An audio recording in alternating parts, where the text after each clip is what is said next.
I mean, what else would it be, really? Okay. Hi, everyone. Thanks, Julie, for the wonderful introduction.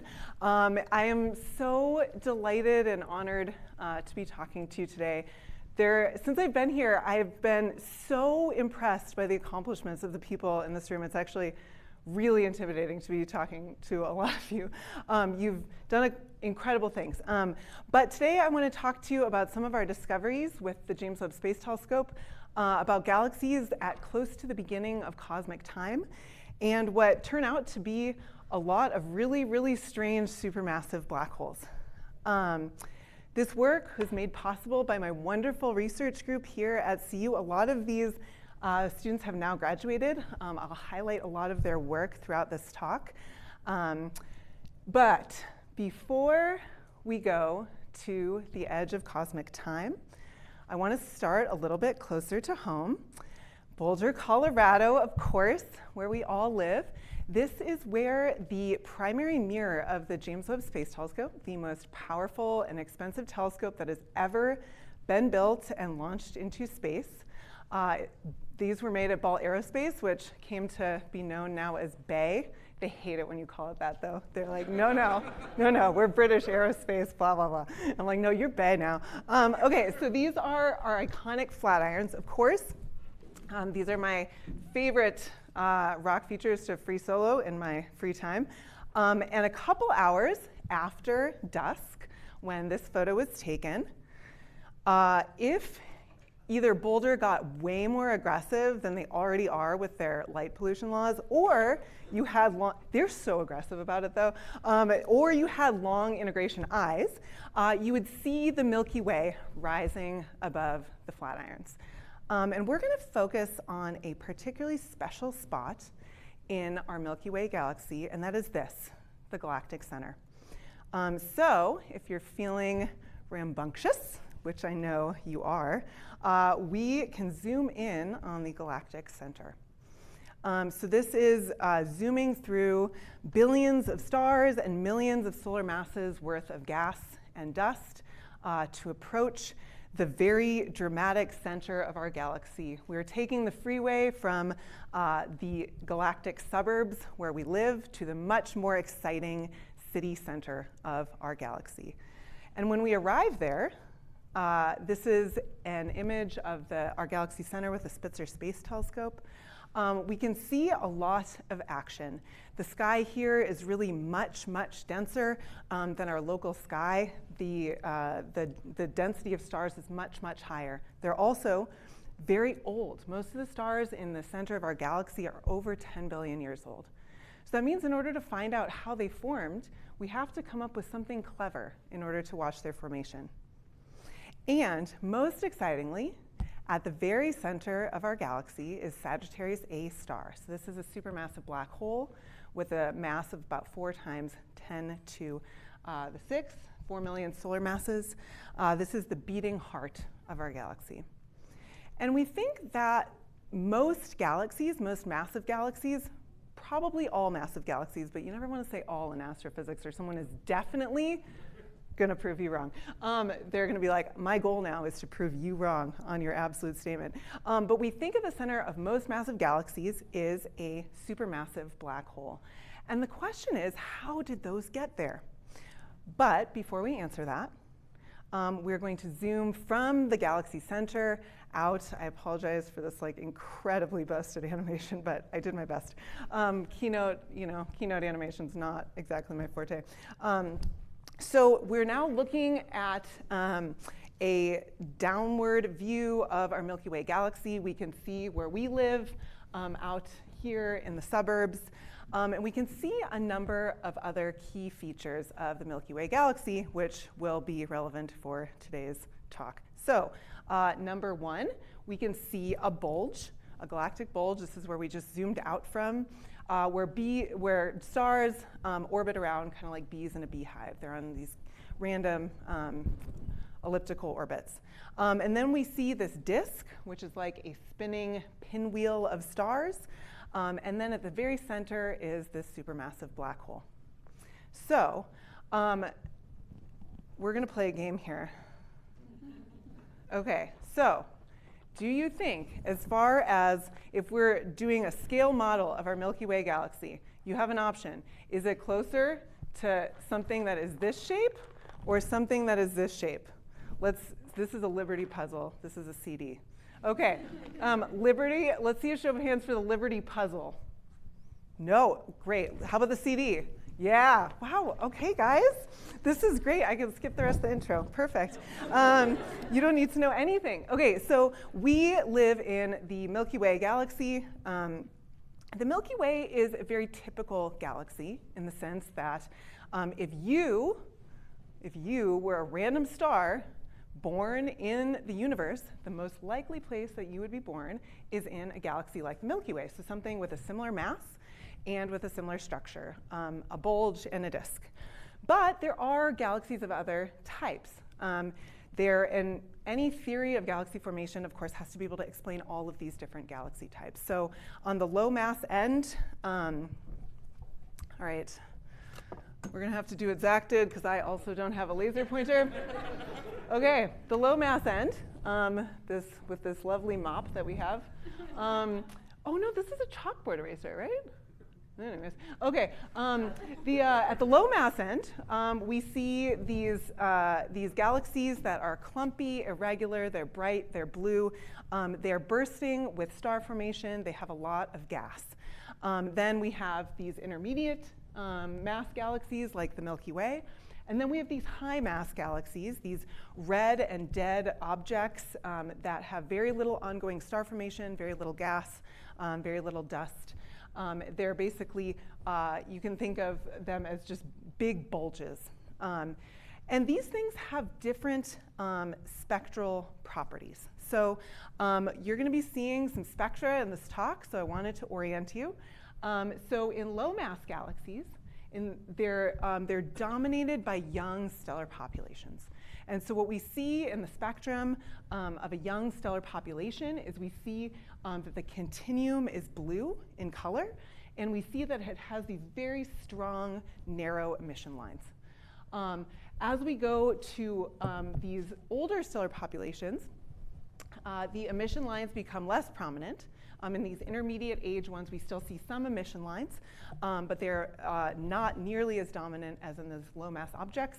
The continuum is brighter and it is redder. And crucially, for this talk, these objects have a Balmer break or a 4,000 angstrom break. So this is a continuum break in the spectrum owing to the properties of the stars that make them up. So to get a Balmer break, you need to have a lot of hydrogen atoms in the n equals 2 level. This break happens as all of these absorption lines in the n equals 2 level stack up on top of each other. And so you need stars that are sufficiently hot that they can excite atoms into this n equals 2 level, but not so hot that they ionize all of the atoms. So that means that O and B stars, you won't be able to see a break if you have O and B stars. So things where you see a break have to be at least a couple 100 million years old, typically. That is our understanding. The 4,000 angstrom break, this is what we see in really old galaxies. This is due to cool stars, which then dominate the spectrum and the metals in their atmospheres. Okay, so Edwin Hubble, brilliant guy. He characterized a lot of these galaxies by morphology. And this is the famous Hubble sequence. He thought that there was an evolutionary sequence here represented by these morphologies, and that sequence went from elliptical to spiral to irregular. By a show of hands, I would like to see, do you think he was correct? No one's giving me, okay, was he wrong? Yeah, yes, he was wrong. This is an evolutionary sequence, but as you guys all know, it goes the other direction. Things start as low mass, fluffy blue situations. They gradually develop more structure, these disks and these bulges, and then gradually their star formation quenches We're still working out how to become these bulge-dominated red and dead elliptical galaxies. So we infer all of this based on the data that we have available from the local universe, from population studies. But we would really like to actually test if this is true by looking at things at early cosmic times. So the questions here are, how do the disks and bulges of galaxies form, these key structural features that tell us a lot about the formation history of galaxies? How do galaxies shut off their star formation? And how do galaxies and their central supermassive black holes co-evolve? On the last point, there's a couple different options that we have. So one option is that these things could evolve together symbiotically. They could grow up together. Another option, the black hole grows first, and then the galaxy grows around it. Finally, and I will admit that I am not personally sure about these names, but I was not the one that named these scenarios, so we're just gonna. I'm using other people's work here. The other option is that the galaxy forms first, and once it gets to a certain density, we are able to grow black holes more efficiently. Let's take a vote. Which one do you think it is? Let's see a show of hands for symbiosis. Okay, we got some. What about adjustment? Got some for that. Okay, what about dominance? Oh, wow, okay. Okay, you guys have been reading the news here. Fine. Okay, well, clearly some people have read the news, and you're probably going to get this right. We don't know yet, but we'll discuss this in the future. Okay, so the best way to understand why things are the way they are is to see how they came to be. Are you telling me that you built a time machine out of a DeLorean? No, we didn't. But we wish that we did. And so we don't have a steaming DeLorean, but we do have something else. This is the Hubble Space Telescope. And I see you thinking to yourselves, could I ride that? Only you can answer that question. So this isn't a DeLorean, but we can use it to see mind-bogglingly distant objects. And why does that matter? That matters, of course, because light takes time to travel. So if we can look at things that are really far away, that allows us to look back in time. The Hubble Space Telescope was a really powerful instrument for doing this. It allowed us to see back billions of years in time. But to go back even further, we need a more powerful telescope. In particular, we need something that operates at redder wavelengths. Because as light is traveling this whole time through this expanding universe, it stretches and gets redder. This is called redshift, represented by Z, for some probably inane historical reason that I actually don't know. Probably should. But some general benchmarks here. Redshift 0 is today. Redshift 1 is half of the observable universe. My PhD thesis and functionally everything I did up until James Webb was launched was Redshift 1. But now, moved on to bigger and better things. Redshift 5, the universe was 1 billion years old. We're really seeing galaxies in formation and evolution at Redshift 5. And Redshift 10, the universe is 500 million years old. We think, though James Webb we're hoping to test this, that the first stars and galaxies start to form sometime between 100 million and a couple 100 million years after the Big Bang. So we need a more powerful telescope. So of course, we have James Webb. We love James Webb. What did we expect to see with this remarkably powerful telescope? Option A, do we expect to see really massive, intrinsically red disk galaxies? Or option B, do we expect to see blue, intrinsically blue, low mass, blue fluff balls? Let's see a show of hands for A. How about B? Okay, great. We are tracking, guys. This is great. Okay, so we expected to see, basically, it takes time for massive objects to form. Small things form first, and it takes time for more massive objects to form. This is a video from the illustrious TNG, cosmological hydrodynamical simulation. And this is just a rough schematic of how galaxies evolve. We think we start with these tiny low-mass galaxies. These gradually form disks as they get more massive and stable. These disks merge into each other, creating this crazy dust-obscured starburst and a quasar, and then we eventually end up with this red and dead elliptical galaxy. We can make this a little more quantitative, in particular in the form of mass, with equations and shit. So we, based on these dark matter halo simulations, we can make a prediction for how many y-axis the mass density in halos that are above a certain mass in dark matter. And we can do this based on these dark matter only simulations.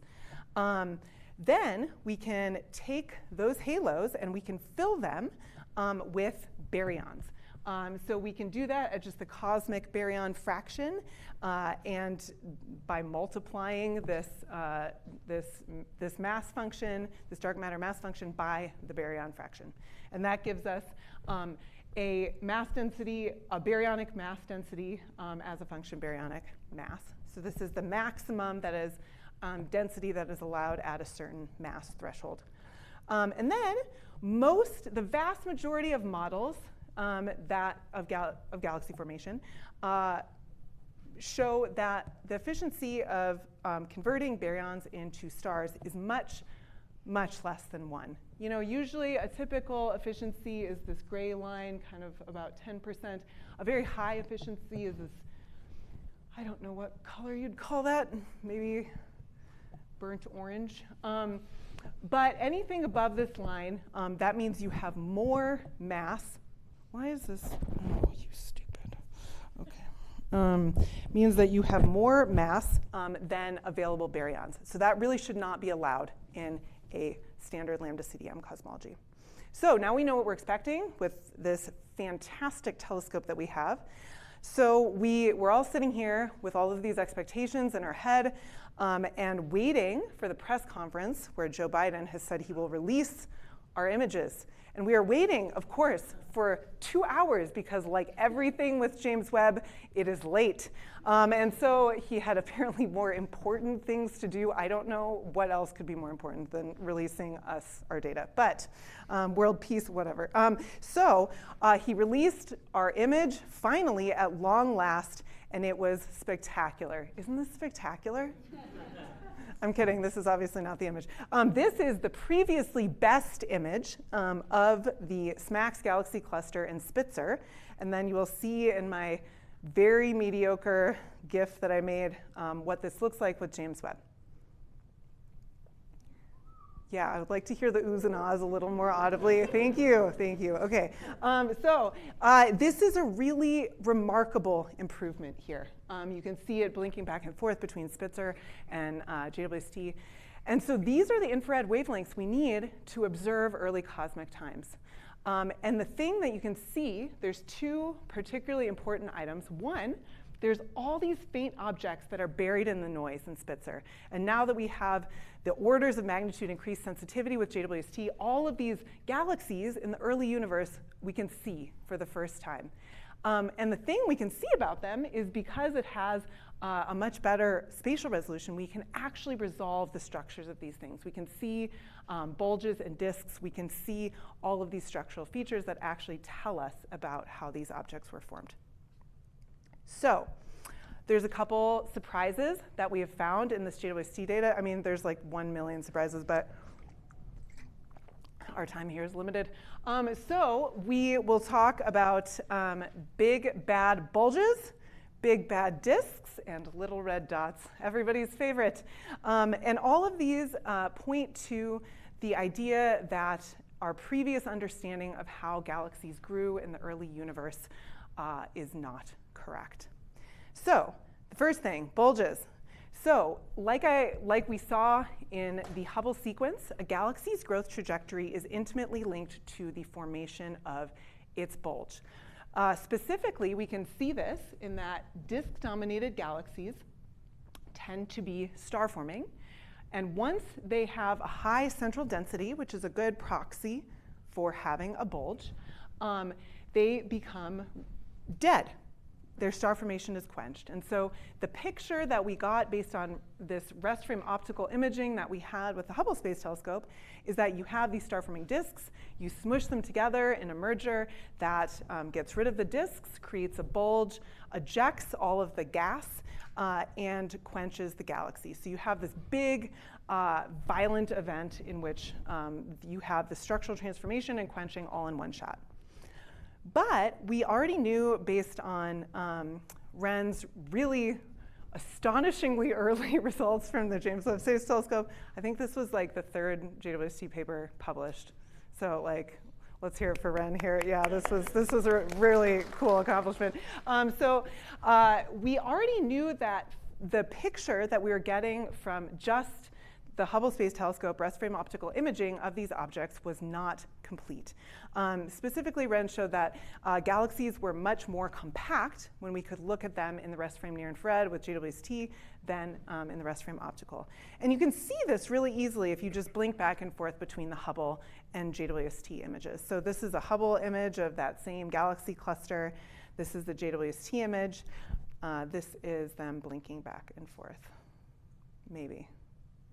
Yeah, there it is.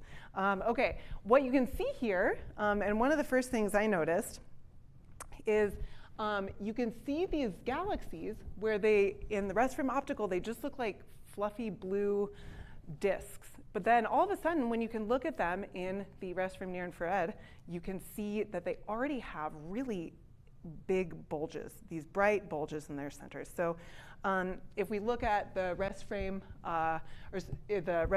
optical images, these galaxies are very much disk dominated.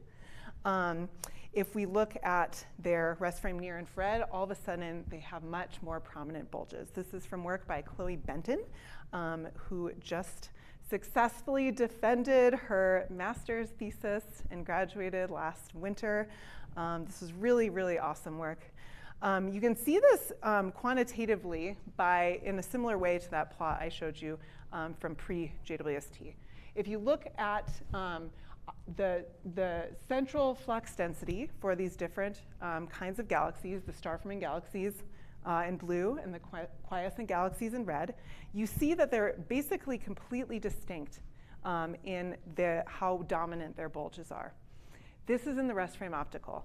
As soon as we look at the rest frame near infrared, they're basically identical. So this was actually a quite surprising result because our physical understanding of these objects was based on this rest frame optical imaging. So this has significant impacts on our understanding of massive galaxy growth and quenching. In particular, the central densities of star-forming galaxies were already built before these objects quenched. So what this implies is that you don't need a single dramatic process to build the bulge and quench the galaxy. The bulges are already in place. They must have formed at earlier cosmic times. As far as the quenching goes, what the physical mechanisms are that are responsible for doing that, I'm not going to tell you. You'll have to come to Vanessa's comps talk on November 5th for the answer. So I'm not going to ruin their punchline. We can get additional insights into what is happening physically in terms of this transformation by looking at the kinematic properties of galaxies at the same epoch. So this is a project led by a team of undergraduates, Beth Dino, Haley Higdon, and Abby Hartley, on looking at the rotation curves of massive galaxies at redshift 1. And so the iconic, of course, evidence that dark matter exists in our universe is flat rotation curves. And what these guys find is that these rotation curves fall at large radii. You can see with this mop right here, these rotation curves fall.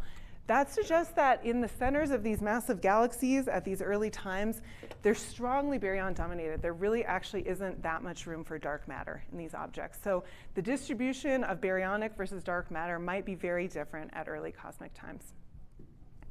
Another project by Abby Hartley, who is now in graduate school at Stanford, showed that our theoretical models for how the dense centers of these massive objects form might be incorrect because they don't predict there to be enough massive quenched galaxies at early cosmic times as we observe now with JWST. Okay, big bad disks. Oof. It's going to be rough as things get going. We're going to just mumble all these things. Okay, so is there any questions so far? You can interrupt me anytime. Like, we all get bored of my voice, so. Okay, great. No questions. Everything's crystal clear. Perfect. Or you're asleep, which is fine too. Everyone needs more sleep. Okay, so the one of the other things that's very noticeable right away in these JWST images is that there are these big, bad disks that are red, and they just pop out. They're completely invisible in Hubble, and they pop out in JWST. So this is an example of this one. This is the Hubble image. This is the JWST image. So this thing just comes out of absolutely nowhere. And these are a really surprising population of galaxies. I'll explain a little bit more about why in a second. We were really not expecting these at all. They are ultra red, and they are flattened, and they are objects, so we called them UFOs. Because we're assholes. Okay, so not sorry about it. Really not sorry about it. Okay, so these things are actually everywhere, and there's a number of surprises here. They have a number of very surprising properties. In particular, so this is work led by my PhD student, Justice Gibson, who just finished his, who just defended his dissertation in June. Hooray, Dr. Gibson. Okay, woo!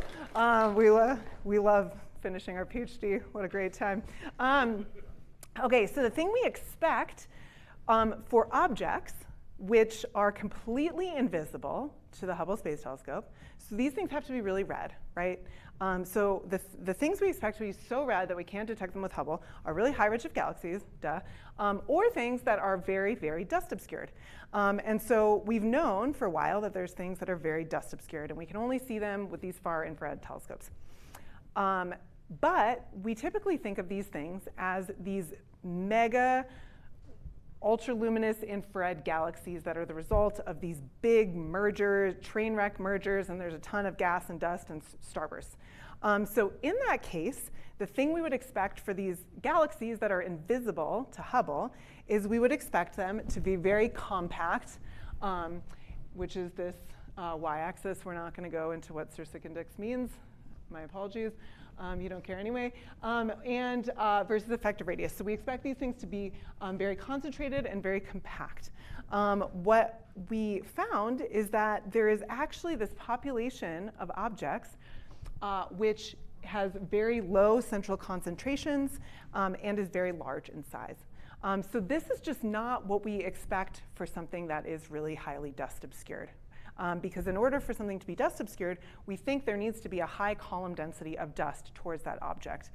But it turns out, which is not what we expected at all, that we might just be missing, or we are missing, a bunch of objects simply because of their orientation with respect to us. These are otherwise fairly normal galaxies, we think. They have fairly normal masses and star formation rates, but we can't see them just because they are edge-on.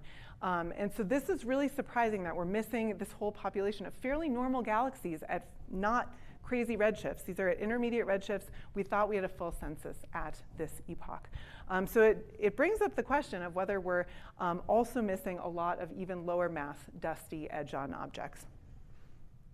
We also see dynamical evidence for there being really monster disks at really early cosmic times. So this is from a paper I wrote using this new method to look at the kinematics of galaxies with JWST, using this combination of GRISM spectroscopy and medium band imaging.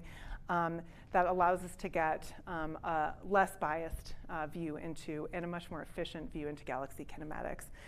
So this points to there being really monster disks at really early cosmic times when all we expect is these little fluffy nuggets.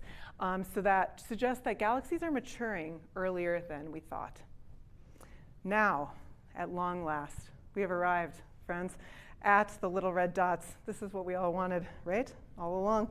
This thing really leaks. It's really unfortunate. OK, so little red dots. So I was working with Ren and our colleague Rachel trying to select all of these UFOs. So we made up this color selection to look for these ultra-red flattened objects, and it found a bunch of them. But it also found this guy, and this guy was special. This guy was very special. So this is not a big bad disk. This is a little red dot. And this little red dot, once we started fitting, Rachel fit the stellar masses and redshifts of these objects. And this one had a very high mass at a very high redshift, according to our existing models. So we knew immediately that this thing was going into nature because it defied all of our understanding of the early universe as we knew it. So we found this thing. It was like 11 p.m. on a Thursday night. I sent the photometry to my team to verify the stellar masses. Rachel sent it to our colleague Ivo Labe, who was in Europe at the time, so he was just launching into his day. And so she sent this to him, and I texted my colleague Kate, the key item here, which was that these things shouldn't exist. So while we were asleep, Ivo found another couple of these, and we published it in Nature on that Monday. So yeah, this was really a fast turnaround Nature paper. A couple days. It was a rough weekend. So these things are, according to our initial measurements, were really impossibly massive, and I'll explain why they're impossibly massive in a second.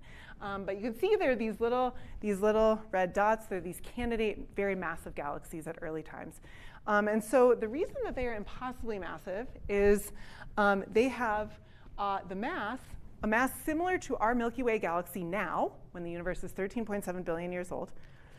Except when the universe was only 3% of its current age. So this really should not be possible. People were like messing around talking about what the name of the Slack channel would be for this project. And I was just like, guys, why are you talking about the name of a Slack channel when we are breaking the universe? And so the Slack channel ended up being called this. And this was really not intended for prime time. I did not intend for this to get out. It did, and that, I take responsibility for that. But it is my fault. But I didn't mean to put it out into the world. Okay, so why are these things impossibly massive? So we want to ask the theorists. Yes. Can I ask a question that's on everybody's mind? Yeah. How did you measure the mass? Yes, that is a great question. So the thing we had at the time was photometry. We had a bunch of images. We calculated the flux and all these different bands. And then we take these models of stellar populations combined with dust. We take these single-age stellar populations and we convolve them with a star formation history. That gives us a flux distribution. We attenuate it by some amount of dust.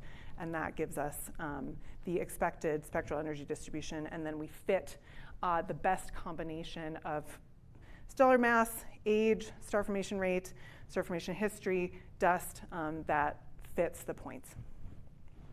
So it's photometric redshifts and masses are notoriously bad. Yeah. But it's the best you can do with photometry until you have spectra. But that is really why you need a spectrum. Is because without that, you really actually have no idea what's going on. So we ask was that clear? No, maybe not clear. I tried to explain, star population synthesis in less than 24 seconds, but which that's probably a mistake. So we asked the theorists, which is questionable. We at least have to deal with real data. They can just make up whatever they want and write a paper on it. Because they're not bound to the real universe. It's fine. So remember this plot from earlier. This is the maximum density in galaxies of a certain mass as a function of mass. So this tells us the limit of what is possible in a lambda CDM cosmology, how many objects of a certain mass there are. And so we have this blue region, which is completely forbidden because there is not enough baryons in a lambda CDM cosmology in order for galaxies to live up there. This orange line is kind of a high efficiency, but not like totally ludicrous. This gray line is what we expect, is our expected efficiency. So this is where our points were, which is initially they were above. They were all up in the forbidden area here. But these, with these masses and redshifts, these objects should not exist in our universe. They are not, it is hard to explain them in a standard lambda CDM cosmology. This was very exciting for us and for all the fat cats of the world. So because this shouldn't be possible in our standard cosmological model, this ended up getting a lot of attention, which was cool. I got to make my TV debut on 60 Minutes. It was probably the most terrifying experience of my entire life. It was the media training for this was pretty funny. It's like, think about your 3 main points. Good luck. Yeah, so that was cool. This was really exciting. Finding the first of this class of objects was like far and away the biggest discovery of my career so far. So this was a really, really exciting thing. Notwithstanding that we might have been wrong, it's fine. Okay, so whatever these little red dots are, they are appearing all over the sky. We see them everywhere. And we're still trying to figure out their nature. So based on this interpretation of them as very massive objects, we would definitely be in this adjustment version of this growth of galaxies and supermassive black holes. But to Andrew's point, nothing is real without a spectrum. We have to get a spectrum to understand what these things are. In particular, new kinds of objects that we don't understand. We just cannot, we need to get a spectrum to get detailed enough information to infer the physics that is happening here. And then even still, we might be in a bad way. So the potential implications here, we've proven that we found massive galaxies that break lambda CDM at higher redshift. I'm totally kidding, we did not, that is not what I'm saying at all. So there was a couple different theory papers trying to explain theoretical ways to explain these objects in different ways. You can have dark matter, which is primordial black holes, or some fraction primordial black holes. You can have early dark energy. You can have something called feedback-free star formation, where it's this idea that you can have a bunch of star formation at a much more efficiently than previous models have thought. But first, there's a number of potential observational problems that we want to address before we are all in on primordial black holes. Although emotionally, I'm all in on primordial black holes because I think that's cool. So one possibility is that of these observational problems, we have redshifts which are wrong. And that helps us get out of this impossibly massive problem, because then even if you have something that's really massive, the universe will have had time to form it if it's actually at secretly lower redshift and the universe has had more time. So that's option one. Option two is a little bit subtler. And that is that the photometry, which is very bright in the red portion of the spectral energy distribution, is that it is bright at those wavelengths, not because it has luminous continuum, like we would expect in one of these older stellar populations with a Balmer break where we have higher mass to light ratios because we have lower mass stars. Instead, that photometry, the bright fluxes of these things is driven by these really, really luminous emission lines. And in that case, and there are reasons that we did not initially think that this was the case, but for completeness, it is possible that you have this emission line boosting, and so you can misinterpret the stellar masses of these objects. Option number 3 is that these are not galaxies at all, but growing supermassive black holes. So we got spectra from this program in February 2024. We actually got a trash fire. So this was, instead of getting spectra, we got this mirror tilt event. So we got garbage spectra. And so we had to wait. They did approve us to retake the spectra, but we had to wait another year. So we got new spectra on April 25th of this year. What did we learn from these? Number 1, the explanation of the 3 potential observational problems that I showed earlier, the redshifts are like a little bit wrong, but not wrong enough to explain the things we're seeing. The photometry is not dominated by emission lines. These actually do have very bright red continuum. On option number 3. So this is from a paper that we submitted last week. Francesco Di Eugenio and I are co-first authors of this.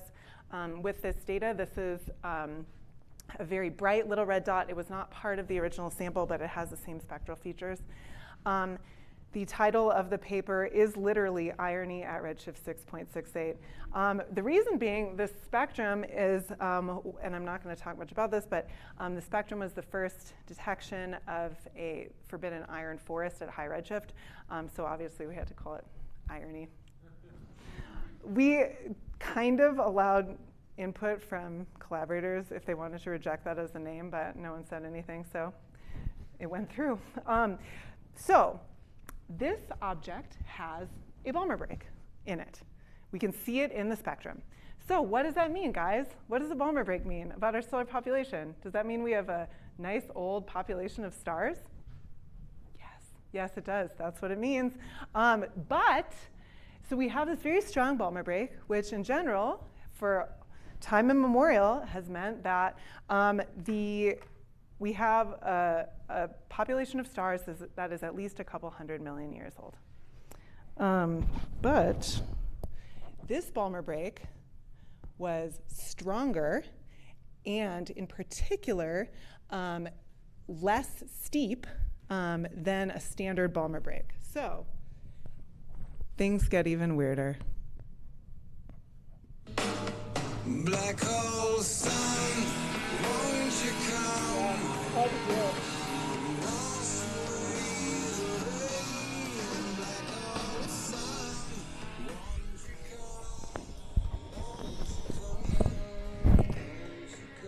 So,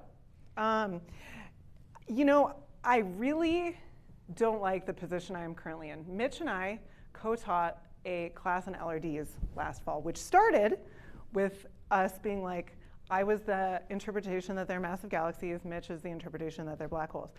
And so I am now in the position of saying, Mitch was right, I was wrong. Yes? You told me about this when we were at the Southern Sun in 2023, and I said they can't be galaxies, they must be black holes. Okay, Mitch was right even earlier. Fine, Mitch. So the current best model, you're welcome, is for these objects is by Mitch and Jason. They published it this summer. This is the only actually really physical model for these objects right now, although there are no shortage of models. But it is that of a late-stage quasi-star. So this is an early stage of supermassive black hole formation when you have this rapidly accreting supermassive black hole inside this cocoon of dense gas. And as a result, it basically looks like the SCD of a red star with some differences, but that is the thrust of the thing. And so in this case, you explain the Balmer break not by a population of stars, but by this dense cocoon of excited gas around an accreting supermassive black hole. Mitch calls these things quasi-stars. My colleague Rohan Naidu calls them black hole stars, which there are problems with that as a name, and also I think I know who's going to win this one, Mitch. But Mitch predicted them 20 years before Rohan wrote a paper. So Mitch does get naming rights, but we know which one of these is probably going to stick. But there is a problem here, which is also real, Mitch. Don't forget, galaxies exist too. There's this problem that we see massive galaxies a very short time later. So they have to have progenitors at earlier cosmic times. This is from a paper by postdoc Menwang Zhao, which was published in Nature in 2024. And we got data from a cycle 3 follow-up program. I'm the admin PI on that. This is a really cool paper showing GRISM spectroscopy of these objects. But there are still a lot more open questions here. So one is, are little red dots actually a heterogeneous population? Or is there a unified model? There might be a unified model. It might be Mitch's model. Who knows? We don't actually know yet if this is all one population or if it is a number of different things. What do their progenitors look like? There's also about 1 million other questions that you will probably ask me during questions, and I will answer all of them with, we have no idea. So there's a number of clear solutions which we're working on here. We're getting deep spectroscopy this cycle of these objects with Bingji Wang as the PI and myself as the co-PI. Vanessa will definitely be submitting a cycle 5 proposal to get deep high-resolution spectroscopy on these things. And Mitch is submitting his first JWST proposal to try to make predictions for what the progenitors of these objects look like. Before I tell you what I am going to do next in 4 seconds, I wanted to say thank you. My first 2 years here, owing to events in my personal life, nothing anyone here did, were the worst of my life. And the people in this department were so kind and generous, and I am immensely grateful for that. Okay, going forward, this name is still up for discussion. Maybe it's up for discussion. Dark Horse honestly seems not up for discussion because I already made the logo. So I developed this method to do spectroscopy that allows us to get a 5x increase in efficiency with the NIRSpec instrument. This is from a paper that will definitely be on the archive before the JWST deadline, led by Francesco and myself.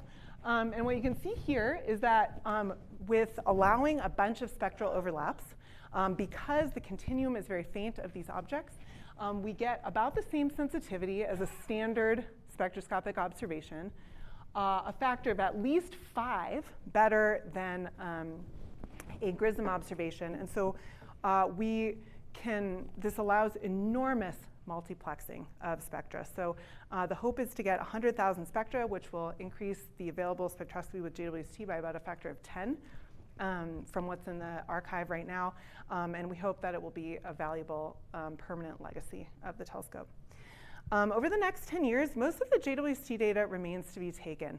I recognize that I should have another telescope in in my next 10 years, but like, let's be real about it. The JWST was supposed to last for 5 years. This is the end of its nominal mission. But we have another 15 years because they did such a good job at launch. And so most of the mysteries with this telescope remain to be discovered. And I want to be the one that discovers them.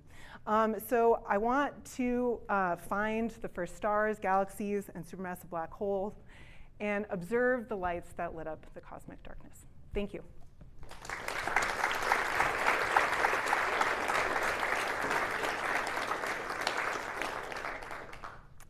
No time for questions, sorry. See y'all later. Questions? No, I will take questions. Yeah, Elise? I'm curious about the forbidden iron forest, both what it is and what the implications of it are. Yeah, so the forbidden iron forest is really, really weird. It has not been detected. Let's see if I can pull this up. It's not been detected at these early cosmic times before. It is detected in some low redshift AGN, but generally it's accompanied by permitted iron. So in general, it means that we have to have some very hot high-density gas. But the actually modeling it is interesting. It also suggests that we have to have reasonably high metallicities, which and it sets constraints on temperatures and densities. But it's not actually even really well understood now in the local universe. So we're still trying to figure it out. Yeah. Oh yeah, thank you, friend.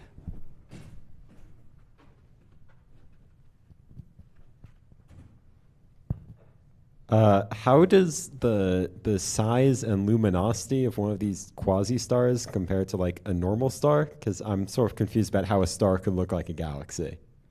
That's a good question. So they're quasi-stars in the shape of the spectrum. Mitch can explain why he wanted to call them quasi-stars if he would like. But no, they're much more luminous than an individual star. Yes, they're much, much more luminous.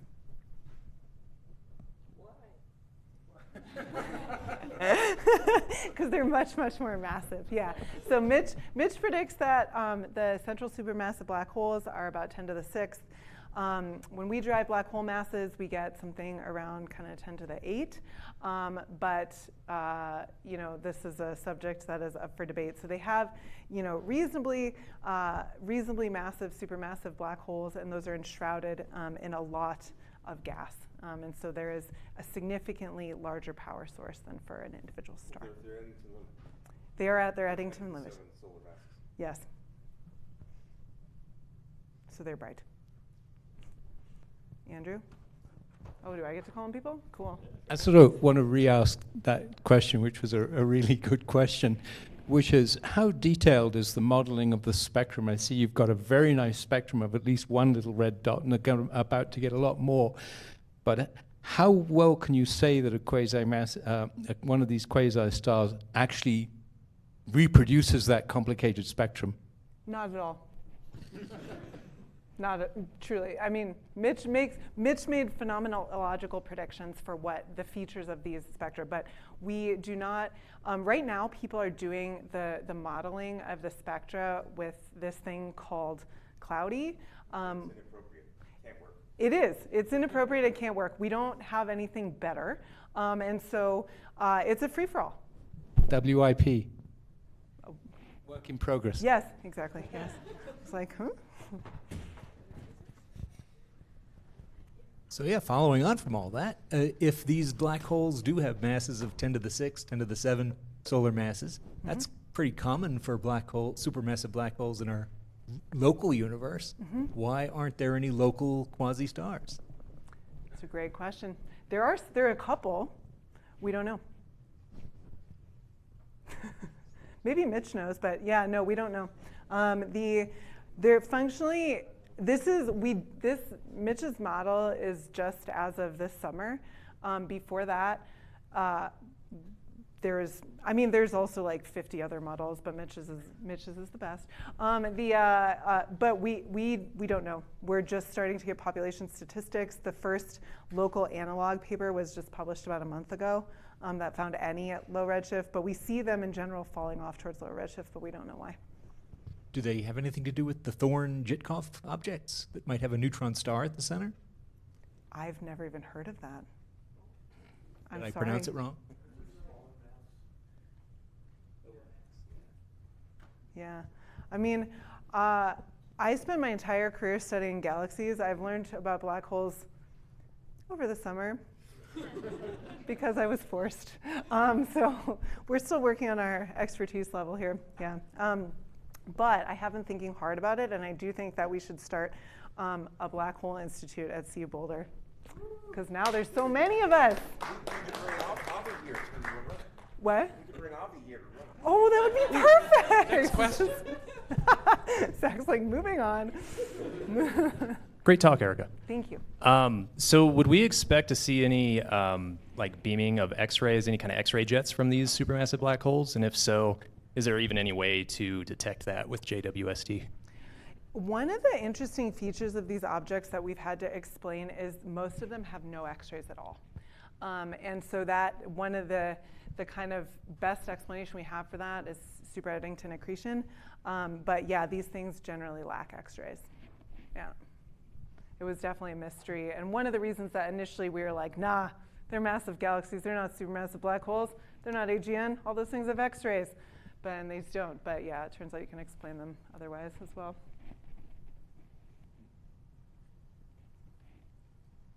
More question? Yeah. I don't want to let people get out of here. Just a very broad question. How do these like inform our conversations around dark energy and the expansion of the universe? Do they do that in any capacity yet? Do we know anything? As far as dark energy, I mean, one of the explanations, the plausible, well, not plausible is a strong word, explanations for there being these really massive objects is that there was some early dark energy situation. But if there's supermassive black holes, that gets us out of that. I can't think of any dark energy implications of these. But maybe if I got creative, I could and write a classic back the envelope calculation paper. Okay, thank you guys. Thanks, Erica.